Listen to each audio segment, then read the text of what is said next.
Welcome to the Monday, October 28th, 2024 meeting of the Finance Committee of the Village Board of Bluff.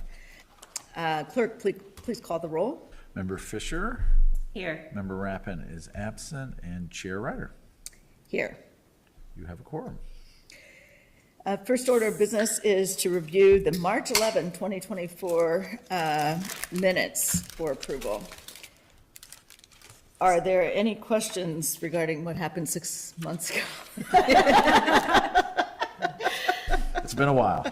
It has been a while. Is it any changes or concerns? And do I have a motion to approve? So moved. I will You can second. second that, yeah. All in favor? Aye. Aye. Motion passes. Very efficient. Yeah. Okay. The Finance Committee allocates 15 minutes at this time for those individuals who would like the opportunity to address the committee on any matter not listed on the agenda. Don't believe we have anyone in the audience. Drew, is there anyone online? No, ma'am. Okay, moving on. Item 4, we're now going to the business discussion items.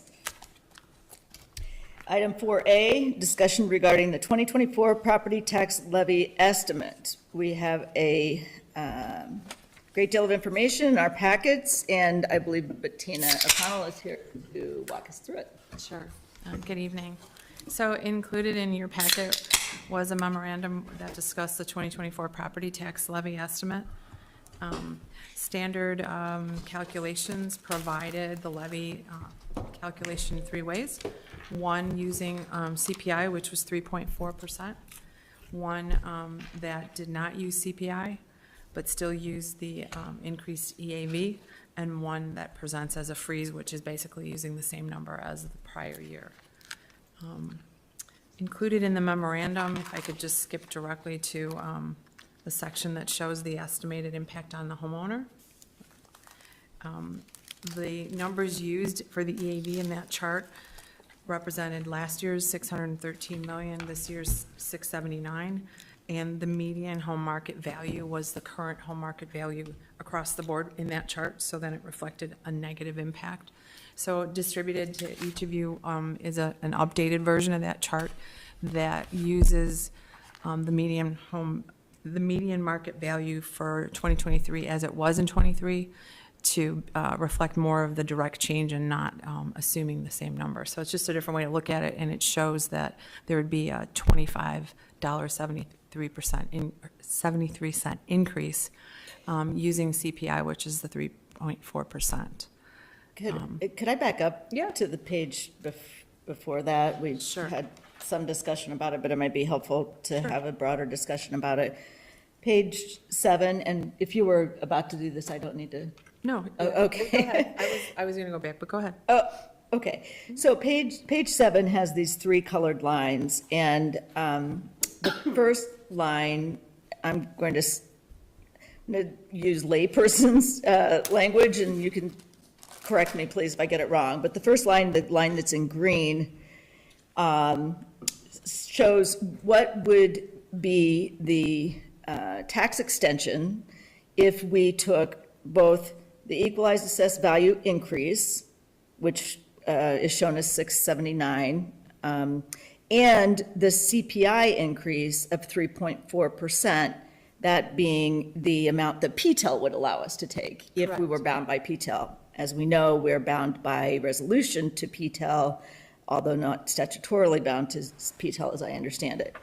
So this is the amount under our resolution as guided by PTEL we could take in line, in the green line. And so the decision before us is whether to take that amount and just for purposes of clarity, we have year over year and intend to this year abate the separate levy we could do for our a bond issue payment, right? Yes. So that we never take, we just pay out of. It's always abated. It's always historically been abated. abated, yes. So this is the only levy that we do. And what the next line down shows, line in blue, is what would happen if we did not take the CPI increase. And to my way of thinking, those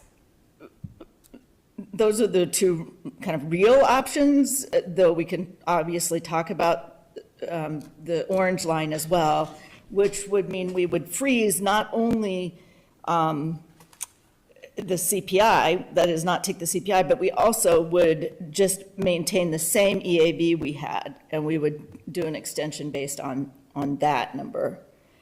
And that isn't materially different.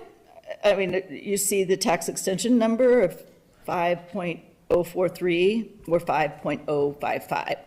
So Taryn, I don't know if this is helpful to you at all. It was helpful as I spoke through it a little bit to think of really the options of, do we recognize the CPI increase and extend taxes to the max that would be allowed if PTEL were to apply, or do we extend something less? And what she has done here, what Tina has done for us here is say 0. There's an infinite number of percentages between 0 and 3.4. Right. But the two, I think, real options for us to talk about, although we could talk about freezing the EAV as well, but the two real options for us to really talk about is the difference between the blue line and the green line, I think, and all of the shades in between blue and green. So the freezing, the EAV would be line 3. Right. Right. And one of the other conversations we had earlier today, and Chair Ryder, help me out if I make a mistake here, but there's always the timing issue. Lake Bluff, the village, we're on a May 1 fiscal year. We're not on a calendar fiscal year. So there's always that disconnect with, okay, we're trying to determine what revenue streams we need to satisfy to complete the village's budgetary objectives. And this conversation happens outside of that. And there's certain assumptions in each fiscal year plan. And the general takeaway from our conversation earlier today is the village's needs far exceed the money that the village is going to gather through this exercise of levying a property tax. This is roughly a third of the general revenue fund in terms of revenue streams, and the other third for that is sales tax. But there's also many other enterprise funds that get sources of revenue from other locations. But this is a major component of revenues for the village, in that generally the limitations that we put on ourselves through the resolution limit how much money the village is ever going to take, and that you have this enormous need to fund the police pension, and you also have all the other needs that are associated. Think about the major capital initiatives of the village, whether that be the roads, water, storm sewer system. The list, and this goes on and on. So this is always, while it is an important conversation from a policy standpoint and where the village is going, it's just one of the many revenues. So. And if I can just also add then, in taking one of the other options other than CPI, you lose that for the year, and you not only lose it for the year, but you lose the compounding return in the years out. Got it. So, That wouldn't be the case, though, on the EAV, right? I mean, freezing the EAV at last year's EAV wouldn't mean that we were forever frozen there, or. no, I mean, the we wouldn't- EAV really isn't frozen. The county dictates what your EAV is, Yeah. regardless of what we choose, what number we choose to extend. So we're basically just saying, hey, we're going to take the same number as last year. We're not going to do a calculation. The Yeah. EAV will change. Yeah, the extension is how much money the village is asking for, and the rate, the EAV is it's set, but I mean, it's a little dynamic, it's fluid. changing. Yeah, it's fluid, it's constantly changing, but at the time when the levy is established, it said it's a real number versus the rate is backed into. Right? Yeah. The village is looking for an extension, so when people compare rates, well, that's always a fuzzy conversation, but, so it's really, how much the extension is the big issue, is how much money does the village want? Yeah, well, and the bottom line is either 5.055 Yeah. or 5.242. Yeah. If I might say, Madam Chairman. Mr. Chairman, nice, I like that. Madam Chair? It's actually a very important conversation in the general aspect of a village where we talking about stormwater. Yes. We are raising $22 million. That is the initial foundation for our infrastructure, but we are also looking in the next 20 years for about $30 million that will be all the different neighborhoods being provided with different level of pipes to be able to dry up our village. So this conversation is not innocent in the way that it will also build up our community. It's not little money. It will have a big picture in our community. Right, that's kind of where I'd like to hear more information on, like, what is the long-term impact on freezing versus, On blue and green, or, Yes. yeah. Well, I mean, without doing calculations and creating a spreadsheet for you, but the long-term impact is you're losing the increase from this year, and every year thereafter, the compounding effect of that is gone. Right. So, I mean, that's it. So if it's $200,000 this year, next year will be limited by whatever the CPI is next Plus. year, and it will just go on top of the 200. 5.045, right? It'll go on the Yes. lower extension. Right. So that's the manner in which That's it compounds. But I think what both Drew and Regis are talking about is exactly where my head went, which was, well, isn't the number we extend based on what we need, right? If we don't need 5.242, then we don't extend 5.2. And there is, first of all, a mismatch between the budget process and the levy process, which I understand from a timing perspective. But we know with virtual certainty that we have an underfunded police pension, that we could contribute far more than this delta, this 200,000 to, and still be underfunded. Right.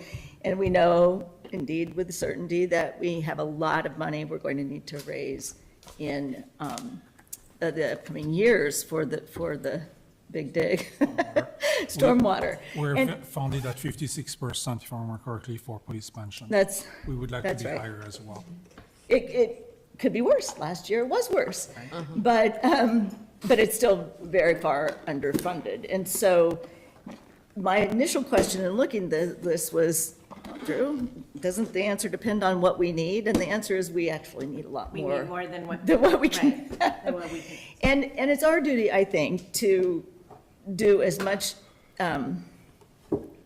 leveling of the adjustments to taxes that people are going to need to, that we can do, right? So it would be really nice to be able to tax as little as possible, but at some point, we're going to need to pay for the pension, and at some point, we're going to need to pay the, for the stormwater. And so knowing as we do, I think, although it's helpful to have both of these options here, I think we have to think seriously about recommending the green option with the CPI. And one, again, it's only an estimate, right? You can change it when you vote on it, the last meeting in November and the second meeting in December. And then, two,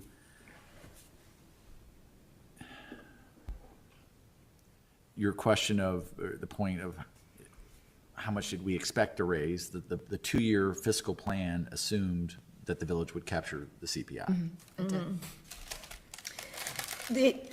And then I think I took us backwards, but that what you started was the impact of the homeowner, because of course, you know, we don't want bumpy or, you know, steep increases in taxes, so a gradual increase, as this represents, is far better than what might happen were we to have to, in 2040, fund the entire police pension in 2040.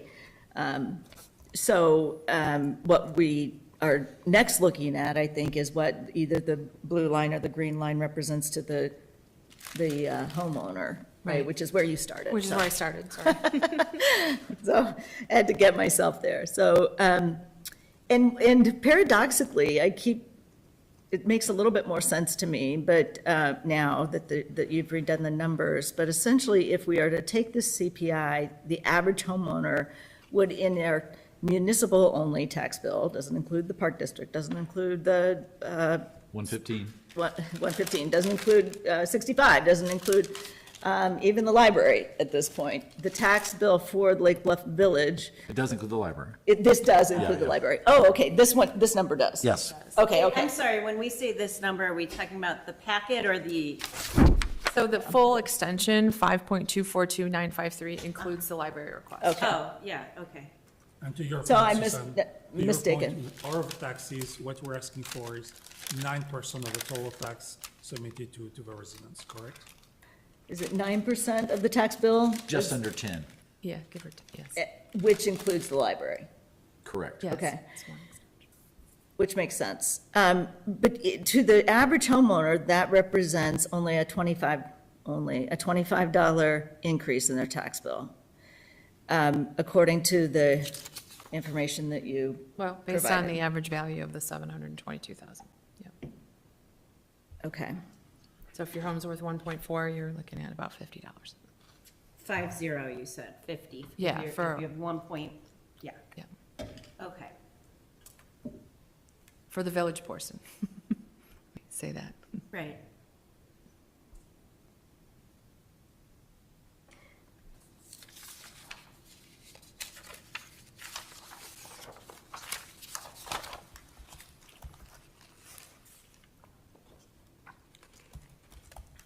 So procedurally, what typically happens is the finance committee makes a recommendation to the full board about the estimate, and that would appear in the next, or the upcoming village board of 2 weeks from now. Is there more that you wanted to share, Bettina? Because Susan and I both sort of jumped in with some questions, but, Not really. I don't think so. I mean, right. I think you did a really nice, concise job at thank you. laying this out for all of us, and this is, I say it, I feel like every finance committee meeting that I attend, I say, it's not my forte, not my wheelhouse, and yet I find myself following along and understanding. We obviously have a responsibility, you know, we've been carrying this torch of not kicking the can for the entire time I've sat on this panel. And I balance it against my own assessment that, hey, my taxes in my little village are super high. And people, you know, ask me about that constantly, and how are you doing X, Y, and Z when we're also paying so much in our taxes? At the end of the day, this helped me put it in a context that I feel confident in supporting, as well as talking about next time somebody has a question for me. So I'm grateful. One of the conversations we had earlier today was talking about the value proposition of that average home price, and you look at that, your premium, think about the premium you pay and what you get for that. You know, when you call 911, what happens? And, you know, it's like, you know, that seems of immense value. Yes. I'm not completely objective on that. But I think it's true. I will say that I said it today before you did. You did. But it's gonna be, Reinforcing. it's gonna be to repeat. It's like, hey, don't break your arm. Yeah, I heard it. My knee's already hurt. I don't have a hurt elbow as well, so. No, it really is tremendous. You just think about what you pay for cable Yeah. every year. Right. Right. Thank Right? you. Yes. Right, every And, month. and yet our garbage gets picked up and our police, you know.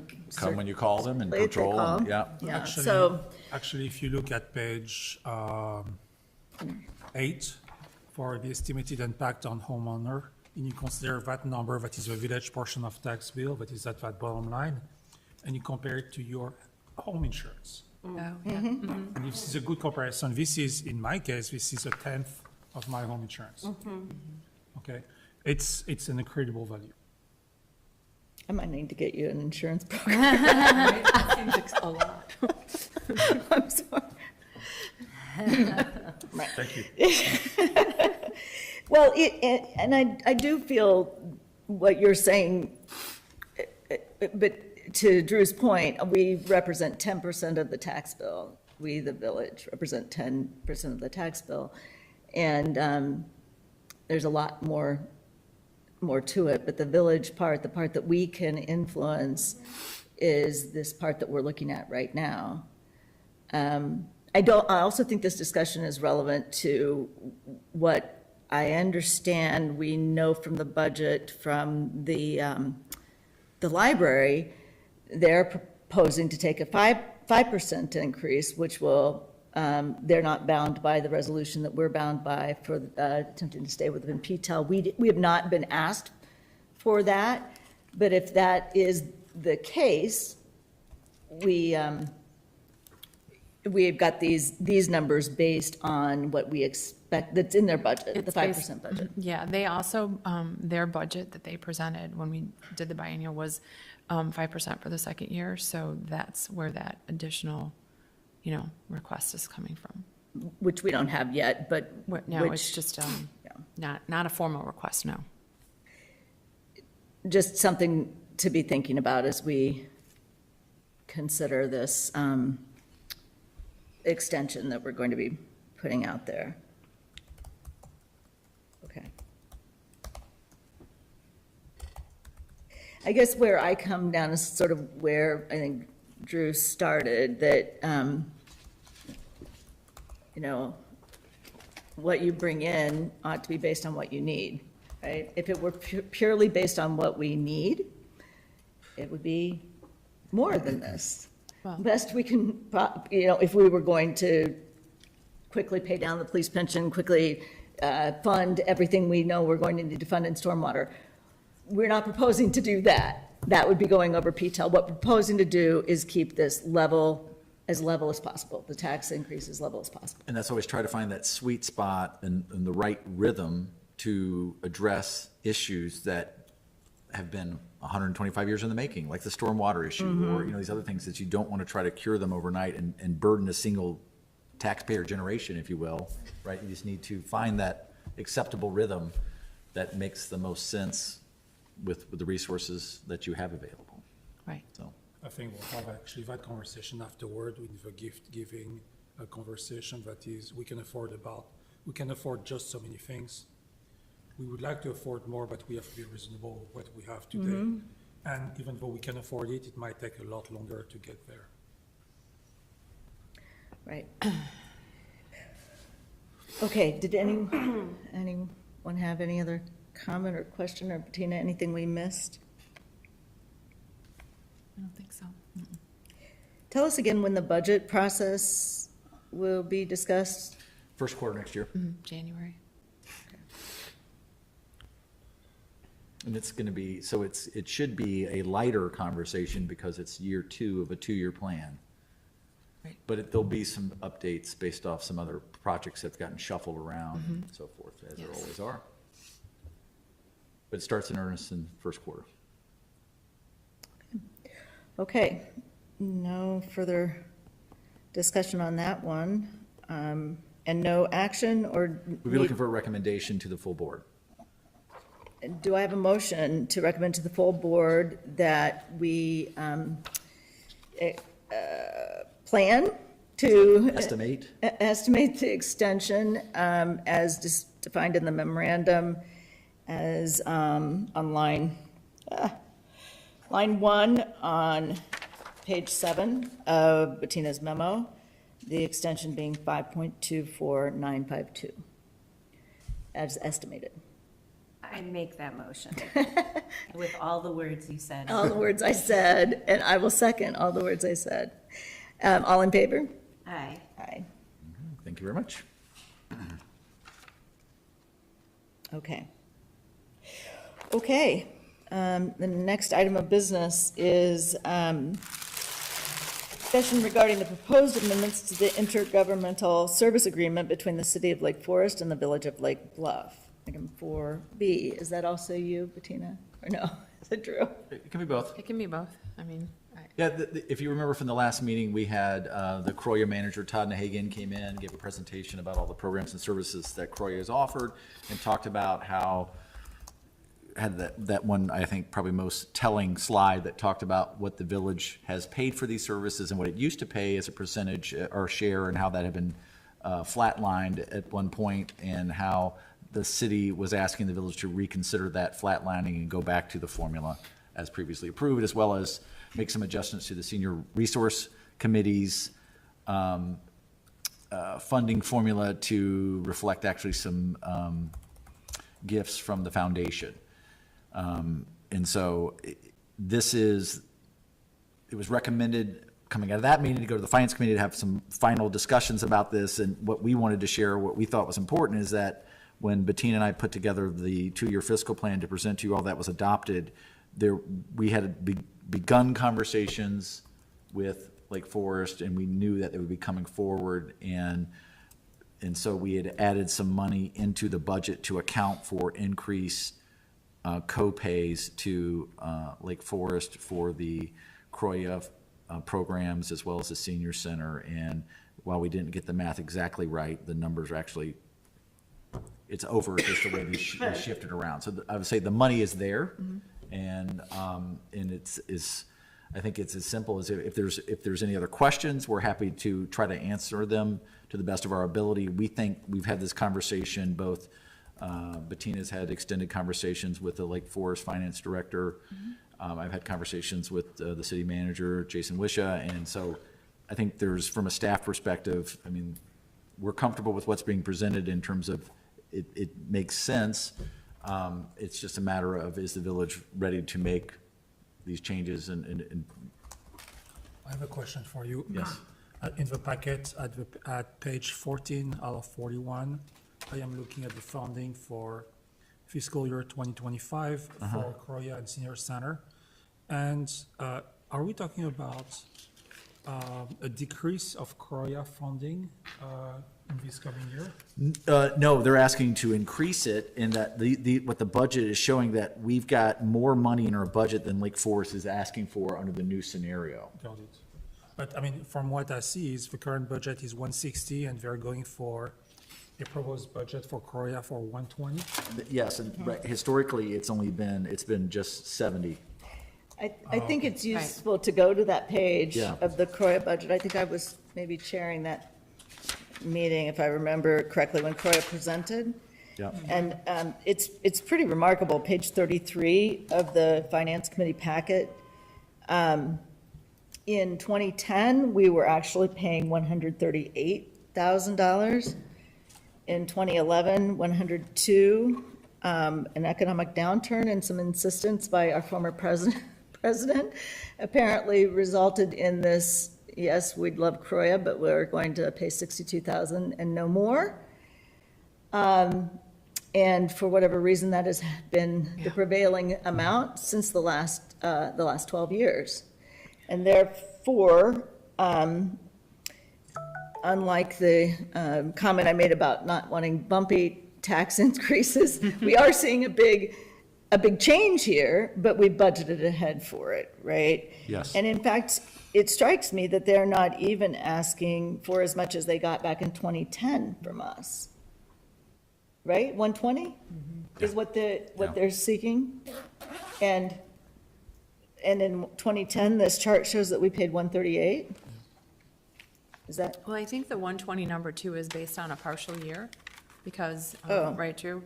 Because we're starting the contract, we're November 1st. These assumptions would be a November Right, start. it's I November see, start. I see, okay. So it's partial year at the old rate and then partial at the new rate. And then the next fiscal year would be the full number that you see in their charts, where you're averaging between 170 and 166. Okay, that makes more sense.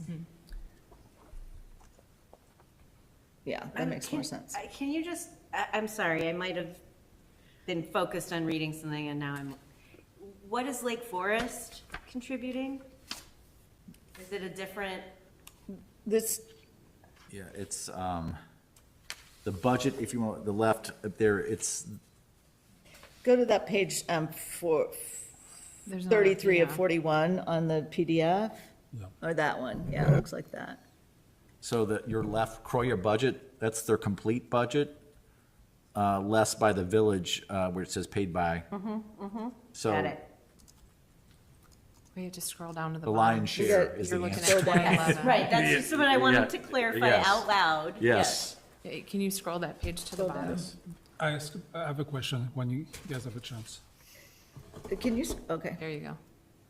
So the actual budget that they have for this year is 752, 856. Okay, and so that 178 is closer to what we will pay in a full year? Full year, yes. Okay. Right. That makes more sense. I didn't think the price had gone down since 2010. So, I have Okay. a question for you, but it's important in this context. So fine, we are at 8.3% going on 2025, fine. From a budget standpoint, what is the participation of our teenagers or Yeah. youth in compared to Lake Forest? What is our proportion of, because I asked that question about 2 years ago, I did not get an answer because they didn't have the data. So- Do we have it now? The range that she told me in our discussions was somewhere between 22 and 25%. So the sheet that About she a has in third. the packet is 23.7%. Yeah.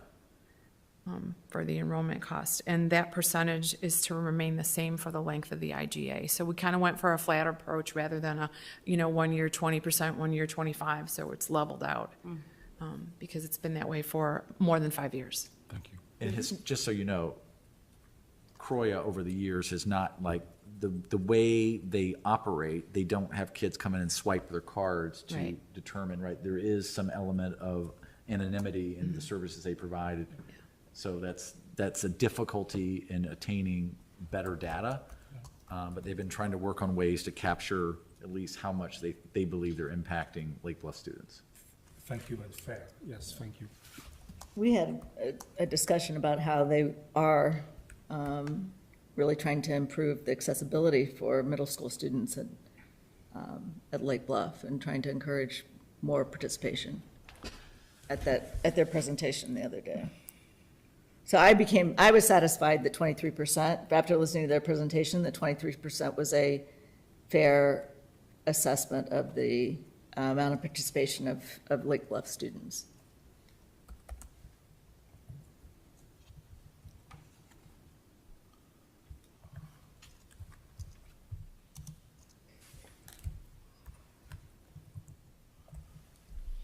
So the number that we see in our packet is 120 for this partial year, and then we should expect on the order of 180 in the. Forward.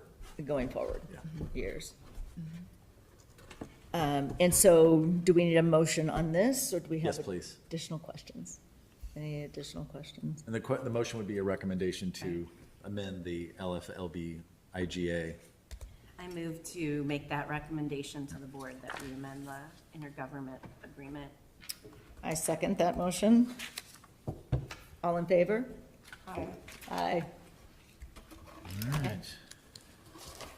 Thank you. And now finally, our third item of business discussion is discussion regarding the proposed draft gift policy. Down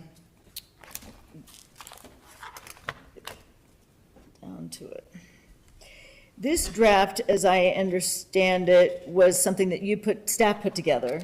It has not been reviewed or fully baked by legal at this point, right? At all. At all, okay. And so it's presented to us as directionally, rather than, every T and every I has been dotted. Yeah, Okay. and it could be, we don't want to do this at all, put it back on the shelf, or it can be, let's take a harder look at this, or I like it just as it is. So,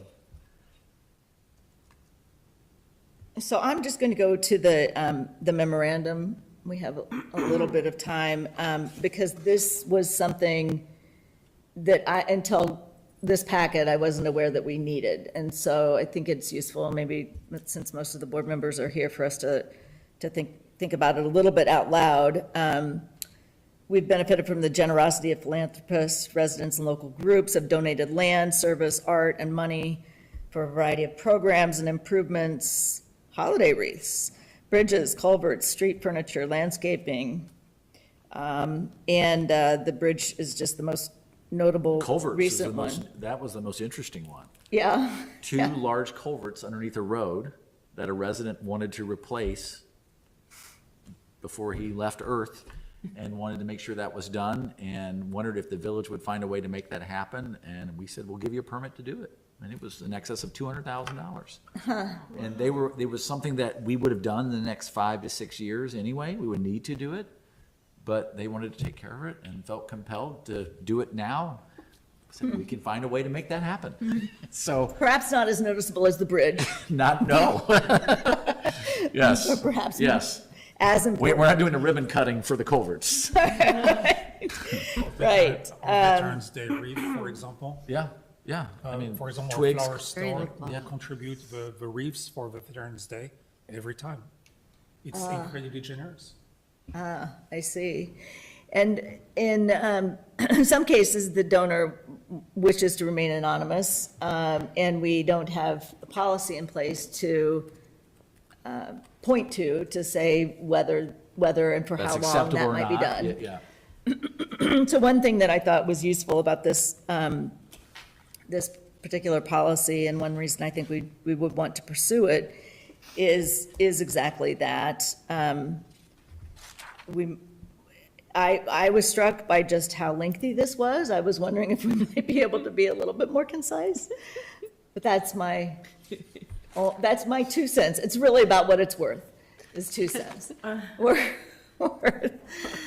Because I'm not sure a gift Words of giver would concision, necessarily yes. get through all of it to say, okay, but where does it say how I do this? But, And I guess that this has brought up a lot of questions for me, actually. That if we are taking the step to create this policy, I suppose, I feel like it does open a lot of legal doors that I want to be super clear on. You know, everything from how do we establish the proposed committee, who's on the committee. I had questions about, I didn't ask these questions, of course, not at all. Drew reached out, he's like, do you need anything? No, I'm good, I'll be there. I'll see you there. But questions as far as, you know, a gift is a gift, and if it is anonymous and it is under the threshold where it would be fine for an administrator to approve or receive, the implication down the line of the village accepted a gift without the board knowing about it, to me, there's some question marks that I'd want to, you know, dig in a little deeper on. And that page 3 is the meat of it, right? And that was just, I was trying to align that with my spending authority, to say, let's pick a number.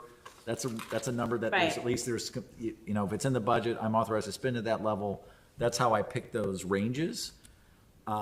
But, you know, it's, the most common things, or most donations are much less than, you know, $400,000, right? Most, Sure. right? So, Yes. I think the meat of the discussion is not so much on the number, but the impact of that donation on the village. From an ethical standpoint, if somebody wants to make a gift to the village, how could it change the policy of the village to what is most beneficial for the community of this village? So for example, I want the bridge there as opposed to here, and the village would like to put the bridge over there because I want it there because it will less impact my property, for example. These kinds of ethical issues affecting the entirety of the community. And so this policy is very much based on, we can choose if we want to accept that gift, because we want it to be most beneficial to most people in this community. That, I think, is the crux of that policy.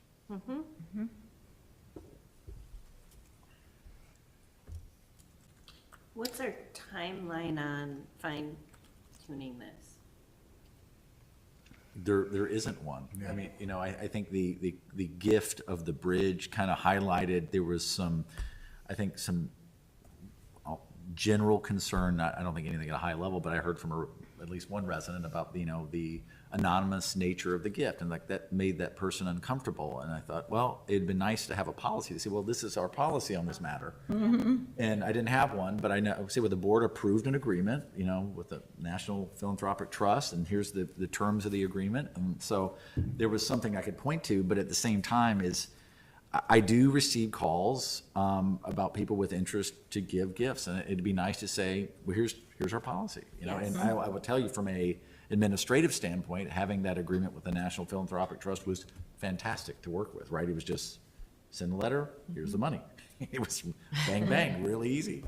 And that was something that this particular donor was very open to and actually suggested it, which is, a dream come true. For the village's standpoint, in terms of having the money secured, set aside, it just took all the questions that my conversations with professional development officers, that's, until you get the check, you don't know if you have the money. And that was set up in a fund with, here's how you draw, and made it super easy. And rely, something you can count on being there. So I think there's some advantages for the village to manage expectations. If, a resident comes in and say, here's a check for $5,000, I want one of the new benches in the CBD to put my family name on it. Okay, that's fine. And here's a policy, I can do that. Because I have some of those sitting in a drawer.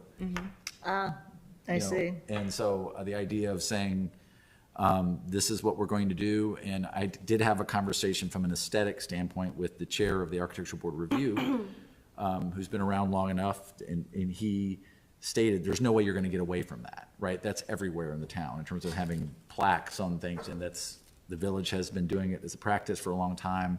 Aesthetically, you probably wouldn't want to see them, but that's just the way it is. You can't put the toothpaste back in the tube. So just accept that and move on. So, that's part of it, is trying to manage expectations. Like, if you give this, you shall receive this. And also, I can tell you from a practical standpoint, there's been some wooden benches that have been sitting on the McClory Trail for decades that have literally fallen apart. And the name of the person who gifted them is worn off. And my public works superintendent comes to me like, now what do I do? Do I have to replace it? And this does provide some clarity. It's like the useful life of the donation. This is what it is, so it provides clarity. This is how we're going to manage your gift. So I think there's advantages to having this policy, and again, managing expectations. So, but to answer your question, Member Fisher, there's nothing that's super, pressing, other than there's a couple people that are interested in doing benches. There is coming around the pike soon this relocation of the Garden Club gift, that dance statue. Yeah. Yes. There are people interested in giving to that, and that could be, close to $40,000, and I think people will want to give for that project. So, and that's also trying to balance that point. Your question is, the village administrator shouldn't be soliciting gifts. Right. I'm not doing that, and I put that in there. We don't do that, but people will come to us, and so just trying to be ready for that. There is a point you made to me a few months ago that is, people want to give money to our community, and we don't have a real organized way to accept those donations.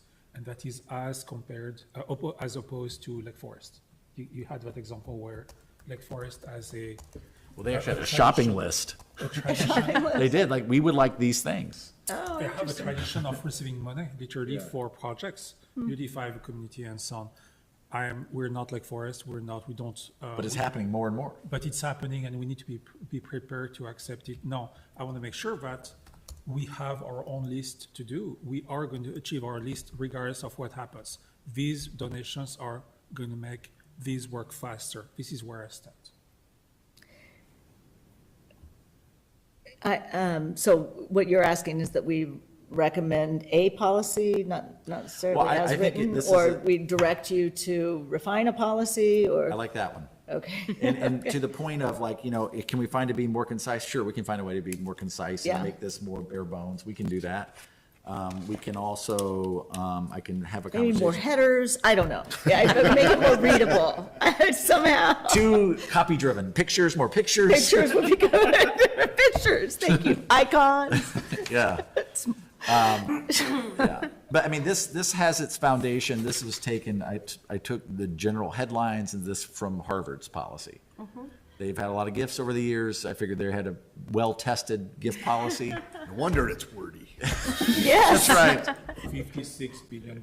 So that means 60,000 attorneys have reviewed that. And I also looked at, the city of Fort Collins had a more brief policy. I think it was 3 pages. But it was more if this, Out then of this. curiosity, what sent you to Fort Collins? Google. There weren't a lot of policies in Illinois, believe it or not. Yeah. So, When in doubt. Google it out, yes. So, So I think it's useful to have a policy. Think, I think we're probably past time to do that, and so would certainly feel comfortable recommending to the board that we consider a policy or one presented. So could the staff please? Tighten it up? Tighten it up and Yes. get something for us to review. you got it. Yeah. With that, is there any other bold, besides concision? The first bullet, I had a couple of observations about. Yeah, if you have edits, if you actually Yeah, have yeah. written edits, I'm happy to receive know, those. no. And you had a general problem, not a problem, was there a threshold where you felt like boards should be seeing things over $5,000? What's your, I'm not sure yet. I just think 5,000 is still, closer than 25?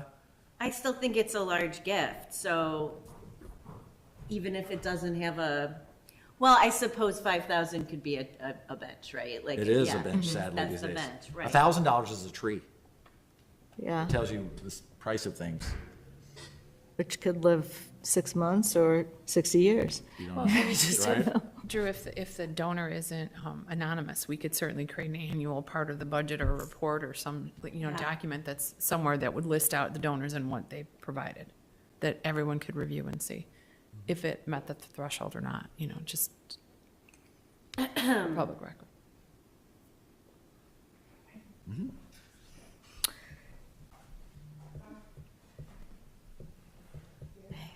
Okay.